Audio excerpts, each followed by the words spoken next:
Hello అయ్యగారు చెప్పండి. అయ్యగారు అదే అదే ఆయన వీళ్ళు ఇప్పుడు మాట్లాడుతూ ఉంటుంది. నేను కట్ అయ్యాను, మళ్ళీ వేరే ఫోన్ వస్తే. నేను ఒక నంబర్ ఇచ్చాను కదయ్యా. అవును, ఆ నంబర్ రాసుకున్నా కదయ్యా. అవును. మీరు నార్మల్కి ఎప్పుడు వచ్చినా సరే ఎనీ టైం ఆయన మనకి ఈ నార్పల మండలంలో ఉండే అన్ని పల్లెలకు ఈ మండలానికి ఆయన ప్రెసిడెంట్ అయ్యారు. Okay okay okay okay. మీరు ఏ ఒక్క ఇన్ఫర్మేషన్ అంటే ఈ నార్పల మండలంలో ఉన్న చుట్టుపక్కల ప్రతి పల్లెలో ఉండే ప్రతి సేవకులకి ఏదైనా ఒక మాట తెలియజేయాలంటే ఒక్క మాట చేయండి. ఆయన దగ్గర అన్ని నంబర్లు మొత్తం ఎన్ని పల్లెలు ఉన్నాయో ఎంతమంది భాషలు ఉన్నారో వాళ్ళందరూ నంబర్ ఆయన తెలిపారు. ఆయన బైబిల్ కాదండి, అట్లా కాదు. ఇంకో మాట ఉంది అన్న, ఇంకో మాట ఏంటంటే ఆయనకు బైబిల్ బాగా, ఆయన వయసు 80 ఏళ్ళు అయ్యా. Okay okay. కొంచెం అంటే పెద్ద ఆయన కాబట్టి అన్ని రకాలుగా బైబిల్ పరంగా మీరు ఏదైనా అడిగిన తర్వాత ఏదైనా చెప్తారన్నా అన్ని ఉంటాడు అయ్యారు. Okay okay. ఆయన వయసు 80 ఏళ్ళు అయ్యారు. పేరు రాసుకున్నారు ఆయన సదానందం గారు అని. పేరు సదానందం గారు. అసలు 9490 ఉన్నది కదా. అవునవునయ్యా. ఓకే. పాస్టర్ సదానందం గారు నేను చేసుకుంటానండి కామన్గా. మీకు ఎప్పుడు వచ్చినాయా ఒక్క మాట నంబర్ ఫోన్ చేశారంటే ఎనీ డౌట్స్ మీకు ఏదన్నా భాషల్లో లిస్ట్ కావాలన్నా వాళ్ళ నంబర్లు కావాలన్నా జాబితా మొత్తం నా దగ్గర ఉంటాయి కదా. ఓకే. ఈయన ఎక్కడ ఉంటాడు సార్? నార్పలే గారు. నార్పల్లోనే ఉంటాడా? ఓకే. అవునవును. ఇంకొకటి ఏంటంటే నాకు చిన్న డౌట్, ఒక మాట అడుగుతాను, మీరేమనుకోవద్దు. మీరు ఎంత తెలుసు బైబిల్ అనే దానికోసం నాకు ఒక చిన్న ప్రశ్న ఉందండి, ఏమనుకోవద్దండి. ఎందుకు అంటున్నానంటే ఇది ఎందుకంటే చాలా మందికి బైబిల్ తెలియక చర్చి పెట్టేసి ఎవరో హిందువులు వచ్చి వాళ్ళని భయపెట్టి నీకు ఈ వచనం ఏం తెలుసు, ఈ వచనం అర్థం ఏం చెప్పాలనే అని రెండు చేతులతో బయట చాపి వదిలేసి చూసారా హాస్టల్లో దగ్గర పారిపోయారని వీడియోలు పెట్టుకుంటున్నారు. ఇప్పుడు ఇలాంటి కాలం ఉంది. అలాంటప్పుడు ఇప్పుడు ఏ విధంగా తెలుసుకోవాలి అని నేను ఇప్పుడు ఒకటే నడిందొడ్డి కాదు, నడిమిపల్లి కాదు, ఏదో ఊరు నడిమి తోటి ఏదో ఉంది పేరు, నడిందొడ్డి అదే అనుకుంటాను. అదే అనుకుంటాను.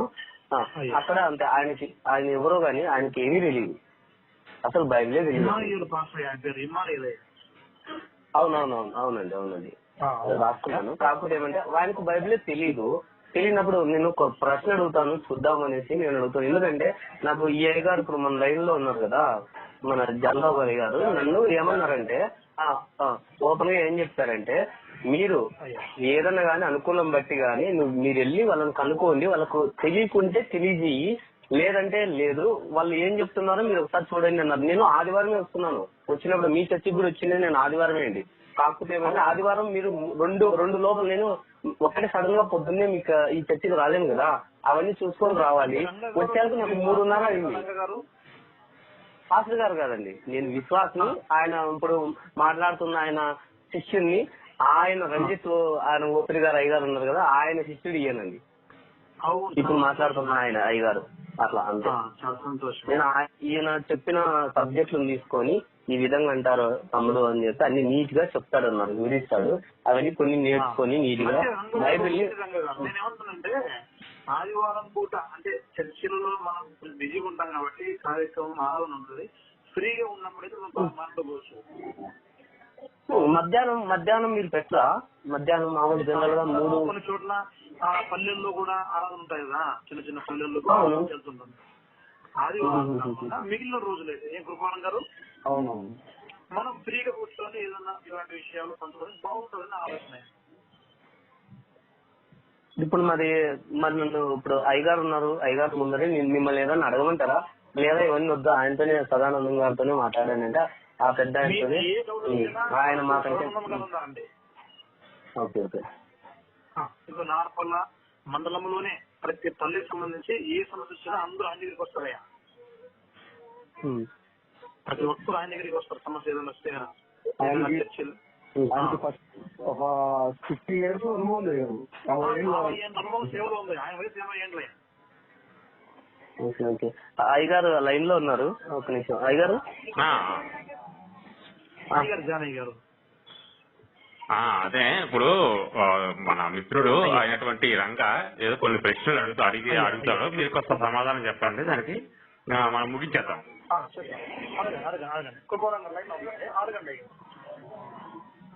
ఓకే అండి. యోహాను సువార్త 10వ అధ్యాయము 8వ వచనం ఒకసారి తీసి దానికి అర్థం ఏంటి, దానికి సంబంధించిన రిఫరెన్స్, మీరు ఎక్కడికి వెళ్తారు, ఆ రిఫరెన్స్ ను హిందువులు అడిగారు అనుకోండి, మీరు ఏం చెప్తారు దానికి? ఒకసారి సమాధానం చెప్పండి సార్ మీరు. యోహాను సువార్త 10వ అధ్యాయము 28వ వచనం అండి. 28 కాదు, 8 అండి. యోహాను సువార్త 10వ అధ్యాయం 8వ వచనం. రాజు గొర్రెల పోవు ద్వారమును నేనే, నాకు ముందు వచ్చిన వారందరూ దొంగలను దోచుకుని వారనై ఉన్నారు, గొర్రెలు వారి స్వరం వినలేదు. అందులో ఉన్న వచనం ఇదే గారు. ఇక్కడ స్టాప్ అండి. ఇక్కడ వాళ్ళు అడుగుతారు ఒక మాట, ఆ ప్రశ్నకి ఏమంటారంటే, అవును ఇప్పుడు గొర్రెల పోవు ద్వారం నేనే అన్నాడు, పర్లేదు బాగానే ఉంది, యేసు ప్రభు వారు అన్నారు. కానీ అక్కడ నాకంటే ముందు వచ్చేవారు దొంగలు దోచుకున్నవారు అన్నారు. అంటే అతని కంటే, అంటే మన యేసు ప్రభు వారి కంటే ముందు వచ్చిన వారు వాళ్ళు ఎవరు? ఆ దొంగలు దోచుకున్న వాళ్ళు ఎవరు? ఆ దొంగలు ఎవరు అని అడుగుతారు అనుకోండి హిందువులు వచ్చి, మీరు ఏం చెప్తారు? ఎక్కడికి తీసుకెళ్తారు దీన్ని సబ్జెక్ట్? డైరెక్ట్ గా చెప్పాలంటే నిజముగా దేవుళ్ళు కాని వాళ్ళందరూ కూడా దీనికి సంబంధించిన వాళ్ళే. దేవుళ్ళు కాకపోయినా మేము దేవుళ్ళు అని చెప్పుకున్నారు కదా. చెప్పండి, మీరు కంప్లీట్ చేయనివ్వండి. చేసి మీరు కంప్లీట్ అయింది అంటే నేను దీనికి మీరు మాట్లాడిన దాంట్లో నేను చెప్తానండి. నాకంటే ముందు వచ్చిన వాళ్ళు అనేక మంది దేవుళ్ళు అని చెప్పుకుని వచ్చినారు, అనేక మంది, లేక అనేక మంది ప్రవక్తలు అని చెప్పుకుని వచ్చినారు. వాళ్ళెవరు అని చూపించమంటే వాళ్ళెవరు, వాళ్ళ పేర్లు చెప్పండి బైబిల్లో అని చెప్తే మీరు ఏం చెప్తారు?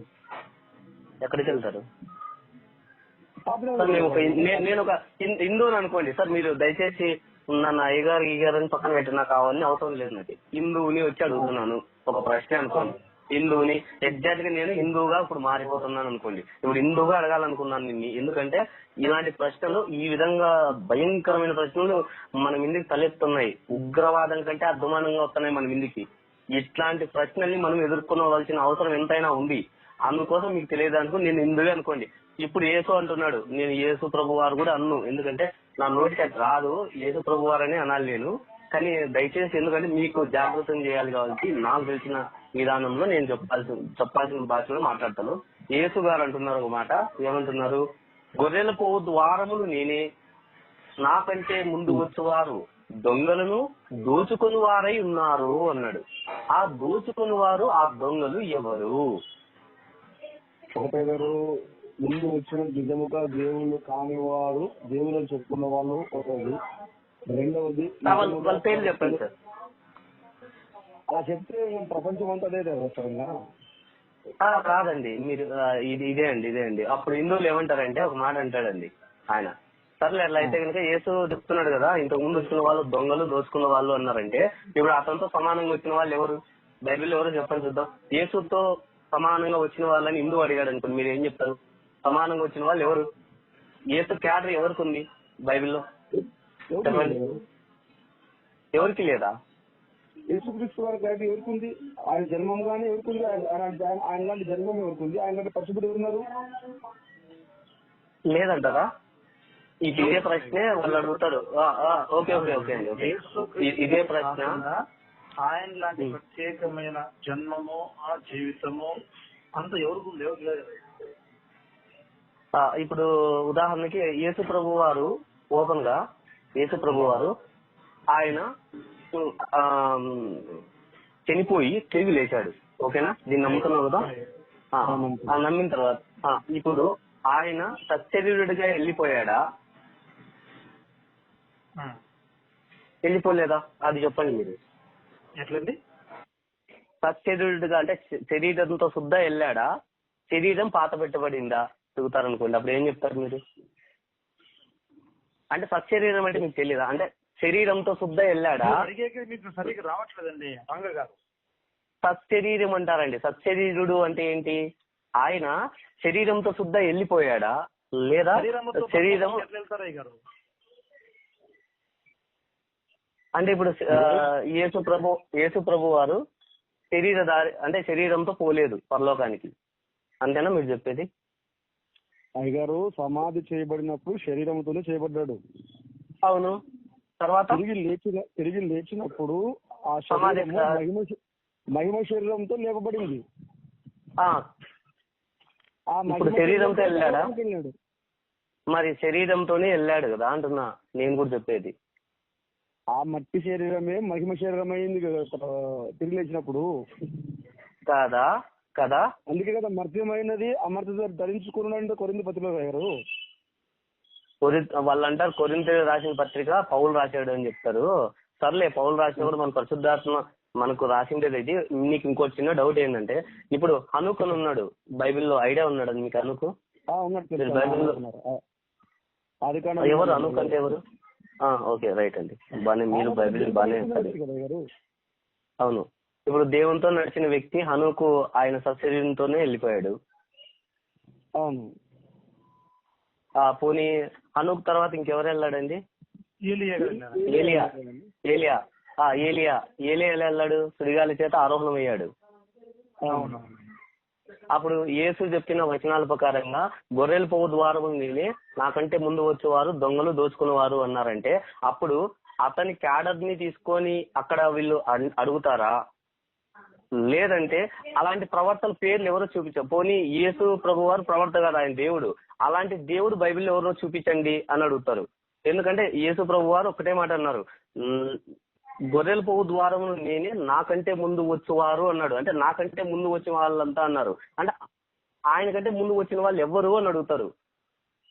అయ్యా, ఆయన కంటే ముందు వచ్చిన వాళ్ళు నేనే దేవుడిని చాలా మంది పేర్లు చెప్పుకున్నారు కదా. యేసు కూడా చెప్పలేదు నేను దేవుడిని ఎక్కడ చెప్పుకున్నారు? అంటే అయ్యగారు ఇప్పుడు స్పష్టంగా అర్థం అవ్వాలి అంటే అపోస్తుల కార్యము గ్రంథము 28:20 దేవుడు తన రక్తం ఇచ్చి అని అంటారు కదండి. సొంత రక్తాన్ని కాల్చింది యేసుక్రీస్తు వారే కదా. ఏమంటారంటే అది అపోస్తుల వాళ్ళు రాసిన మాట యేసు ప్రభు చెప్పాడు అంటున్నాడు ఆయన. నేనే మార్గము నేనే సత్యం అన్నా కదా, ఇంకేం కావాలి? అది నేనే మార్గం నేనే సత్యం అన్న దానికి మీకు ఇది చెప్తే మరి వేరే అవుతుంది, వేరే వర్షంలోకి వెళ్తాను. చెప్పండి మీకు అది కూడా చెప్పమని చెప్తాను. యేసుక్రీస్తు వారు నేనే దేవుని చెప్పుకున్నాడు కాబట్టి వాళ్ళతో కూడా ప్రయత్నించారు కదా ఆనాడు ధర్మశాస్త్ర పరిచయులు. ఇప్పుడు యూదులైన వారికి యెహోవా తండ్రి తప్ప ఎవరు దేవుడుగా వారికి అంగీకరించారు కాబట్టి యేసుక్రీస్తు ఆ మాట అంటే రాళ్లతో కుట్టబోయారు కదా. అది ఆయన చెప్పుకున్నట్లు కదా, దేవుని కుమారుని నేను దేవుని అని చెప్పినట్లు కదా. దేవుని కుమారుడు అంటే కనుక ఇప్పుడు ఈ లెక్కనైతే యూదులు దేవుని కుమారుడు, ఇప్పుడు యూదులు కూడా ఒక విషయంలో ఒక మాట అంటారు. యూదులు చాలా సందర్భాల్లో యూదులు ఈ దేవుని కుమారులు ఎప్పుడైనారు? సున్నతి ద్వారా అయినారు. మరి అలాంటప్పుడు దేవుని కుమారులు సున్నతి ద్వారా అయినప్పుడు ఇక్కడ పాపక్షమాపణ వల్ల సున్నతి యేసుక్రీస్తు వారు దేవునితో ఉండుట విడిచిపెట్టకూడని భాగ్యం అని ఎంచుకొనక మనుషులు పోలికే వచ్చినాడు, అంతేగాని సున్నతి ద్వారా ఎవలేదైనా. సరే, ఇప్పుడు యేసు రక్తం వల్లే పాపక్షమాపణ జరుగుతుంది అని మీరు అనుకుంటున్నారా? మీరు కాదండి, నేను మీకు చెప్పాను, నేను హిందూగా అడుగుతున్నాను అని, మీ దగ్గర నుంచి ఏమవుతుంది అని. ఇప్పుడు హిందువులు రకరకాల ప్రశ్నలు వేస్తారండి. వాళ్ళ ధర్మము వాళ్ళ గ్రంథాలు వాళ్ళకు ఉంటాయి. మనం నమ్మేది దేవుణ్ణి, దేవుని వాక్యాన్ని. అలా అంటే ఎట్లా సార్? అది ఎందుకంటే రేపు పొద్దున దేవుడు కావాలా, దేవుని వాక్యం కావాలా?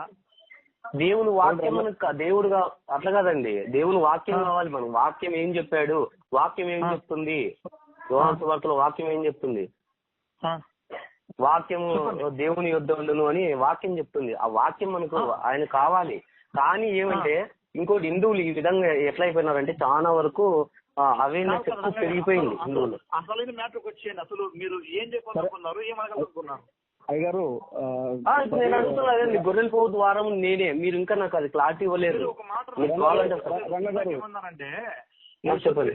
వారు కాకుండా ఇంకా దేవుళ్ళు ఉన్నారు కదా బైబిల్లో అని అన్నారు. అది దేవుళ్ళు కాదండి మీరు అన్నారు. దేవుళ్ళు అంటే దేవుళ్ళు ఎవరు చెప్పండి అన్నాను నేను. ఎక్కడ ఉంది? లేదు అది కాదు అన్నా నేను.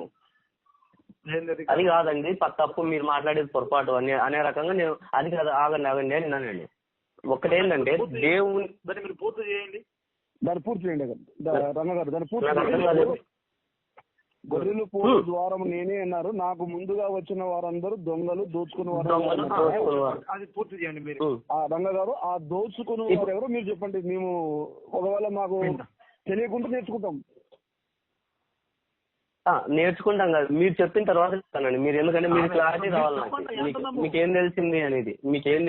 ఇప్పుడు దీనికి ఏం చెప్తారు? హిందువులే కాదు, ఒకవేళ మనలోనే చాలా మంది, మనలోనే కొంతమంది ఇట్లాంటివన్నీ చూసి చెప్తా ఉంటారు. రంగ గారు ఇప్పుడు దాని కరెక్ట్ అయితే మేము దాన్ని కరెక్ట్ రాస్తారని చెప్తాం అంతే. ఓకే ఒక నిమిషం అండి. మీకైతే ఈ విషయం ఇంత తప్ప అంతకంటే మించి తెలియదు అంటారా మీరు? నేను అడుగుతాను, నేను చెప్తానండి. బైబిల్ గురించి తెలిసిన వ్యక్తి పూర్తిగా ఎవరు లేరు. ఇంకా నేర్చుకుంటూనే ఉంటారు. నేను పూర్తి అవును సార్ నేను పూర్తి తెలిసిన వ్యక్తిని నేను చెప్పలేదు. వరకు నేర్చుకుంటూనే ఉంటాడండి. పూర్తిగా అవునండి, ఎవరు లేరండి. బైబిల్ పూర్తిగా చెప్పేది. బైబిల్ పుట్టిన తర్వాత చచ్చేంత వరకు నేర్చుకుంటూనే ఉంటాడు. సరే చెప్పండి. బైబిల్ పూర్తిగా తెలుసుకుని ఎవరు రక్షణ పొందరు అయ్యారు. నిజమైన దేవుడని తెలుసుకున్న తర్వాత రక్షణ పొందుతారు. ఆ తర్వాత బైబిల్లో ఉన్న విషయాలను చదవడం ద్వారా తన జీవిత కాలంలో కొన్ని సత్యాలు నేర్చుకుంటూ ఇంకా ముందుకెళ్తాడు. నేర్చుకుంటూ అన్న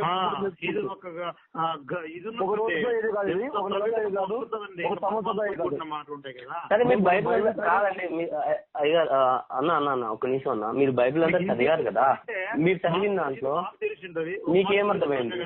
రంగ గారు మర్చిపోయిందండి, మీకు ఇంతే తెలుసు అంటున్నాడు కదా. నాకు తెలిసినవి ఉంటాయి, నాకు తెలియనివి ఉంటాయి. నీకు తెలిసి ఉంటాయి, నీకు తెలియనివి ఉంటాయి. అందరికి నాకు తెలుసు అని ఎవరు లేరండి. ఎవరికి అన్ని అందరూ తెలుసుకోవాలని అలా కాదండి. ఏ గ్రంథాల్లో కూడా అన్ని తెలుసుకొని పరిజ్ఞానం అంటే ఇంతకంటే ముందు అలా కాదండి. మీరు ఒకసారి కొద్దిగా చిన్న ఆలోచన చేయండి, చిన్న పాయింట్ అండి, కొద్దిగా అర్థం చేసుకోండి అంటున్నారు సార్. ఏంటంటే ఇంతే తెలుసా అంటే అది కరెక్ట్ క్వశ్చన్ కాదు. అది అసలు అడగాల్సిన మాటే కాదు. మీరు అది ఇప్పుడు నేను ఇంతే తెలుసా అనడానికి కారణం ఏంటంటే బైబిల్లో మీకేం తెలుసు? ఇప్పుడు నేను అడిగిన ప్రశ్నకి మీరు ఏం చెప్పదలుచుకున్నారని నేను అడుగుతున్నాను. అంత వద్దు, మేము చెప్పినాము, మీరు చెప్పాలని చెప్పండి. సార్ ఒక మాట అండి, పొడుపు కథ ఒక వ్యక్తి వివరించాడు అనుకోండి, దానికి జవాబు లేదే ఆ పొడుపు కథ వేసింటాడు అంటారా? మీరు చెప్పే అనాలిసిస్ ప్రకారంగా కాదండి, కథ కాదండి, ఏదైనా కానీ వివరణ అలా కాదు సార్. కరెక్ట్ అయితే మేము అంగీకరిస్తాం, లేదు లేదని చెప్తాం అంతే. లేదు సార్, మీరు నాకు నిన్న నన్ను చాలా బాధపడి మీరు అంటే నన్ను ఎందుకంటే నేను అట్లా కాదు, మీకు గొప్పవాన్ని అని లేదు, నాకు అంత జ్ఞానం పెద్దగా నాకు లేదు. నాకు తెలిసిన చింత జ్ఞానంలో నేను చర్చికి వచ్చి వెళ్ళానండి. పక్కన తోట ఆయన కాయలు ఇవ్వండి అంటే నేను వెళ్ళాను. మీరు నన్ను చాలా అవాయిడ్ చేశారు, అవమానంగా చేశారు నన్ను. అందుకే నాకు ఈ విషయం మీద నాకు చాలా పెద్ద ఫీలింగ్ అయిపోయింది. అందుకే మీకు ఈ ప్రశ్న అడిగాను, దీనికి సమాధానం చెప్పదలుచుకుని మీకు చెప్తానండి.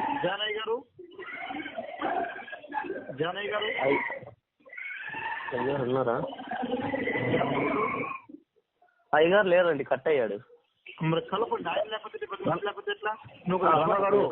నేను చూసుకోలేదు, మీతో మాట్లాడుకుంటూ మాట్లాడానండి. సారీ, నేను కలుపుతాను.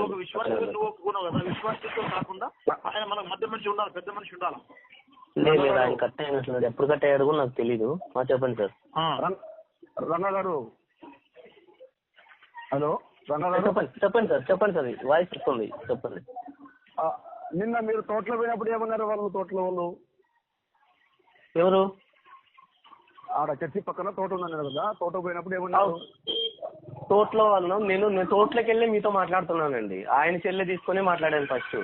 సార్ ఇట్లా మమ్మల్ని రంజిత్ తోపిరి గారు పంపించారా, ఆయన అక్కడ నుంచి వచ్చాము అని. ఆయన ఏమని చెప్పామంటే నేను ఒకటే చెప్పాను, నువ్వు మీరు ఎవరు ఎట్లా ఏం కదా అని చెప్పి అంటే ఆయన ఎవరో అతను తెలిసిన వ్యక్తి ఉంటే ఫోన్ చేసి మాట్లాడిచ్చాడు. ఆయన మాట్లాడిస్తే సర్లేండి మా సార్ వస్తారు, మా పాస్టర్ గారు వస్తారు ఆయన అన్న. నేనైతే పాస్టర్ని కాదు, ఆయనతో అట్లా చెప్పాడు. కానీ నేను పాస్టర్ని కాదని నేను చెప్పాను తోటలోకి వచ్చి. పోయినాను, కాయలు విక్కున్నాను. మీరు రండి అన్న తీసుకోండి అన్న, తీసుకోండి అన్న అంటే సర్లేన్నా తీసుకున్నా వచ్చేసిన. నేను ఆల్రెడీ వాళ్ళని అడిగా, అయ్యగారు లేరా, ఆయన లేరా, పాస్టర్ గారు లేరా అంటే లేదు సార్ మీరు 2 సార్లు వచ్చారు, ఇంతకుముందు వచ్చినప్పుడు లేడు, ఇప్పుడు లేడు. నేను వచ్చినప్పుడల్లా సండేనే వచ్చానండి. నేనైతే అబద్ధం చెప్పను, కావాలంటే అడగండి మీ ఆయన్ని. బ్రదర్ హలో రణ గారు, ఇప్పుడు రాజు పాస్టర్ చర్చికి ఒక ఫ్లెక్స్ ఉంటుంది గారు. ఆ ఫ్లెక్స్ లో రాజు సార్ పాస్టర్ ఫోన్ నెంబర్ ఉంటుంది. దాన్ని తీసుకుని మీరు ఫోన్ చేసింటే మేము దాన్ని రెస్పాండ్ అయ్యేవాళ్ళం. కానీ సంఘస్థుల దగ్గరికి వెళ్ళే దాని లోపల అది మాకు ఒక వేరే రకంగా, ఎందుకు అంటే ఇంతకు ముందు మాకు ఆదోన్లోన 2 కర్నూలు దగ్గర ఇలా జరిగింది అనమాట. కరెక్ట్ అండి. మా సంఘ సభ్యులు సార్ ప్రభు రాత్రి భోజనము రాత్రే ఇవ్వాల, పగులు ఇవ్వకూడదు అనేది ఎట్లా చేశారు సార్ లాస్ట్ కి.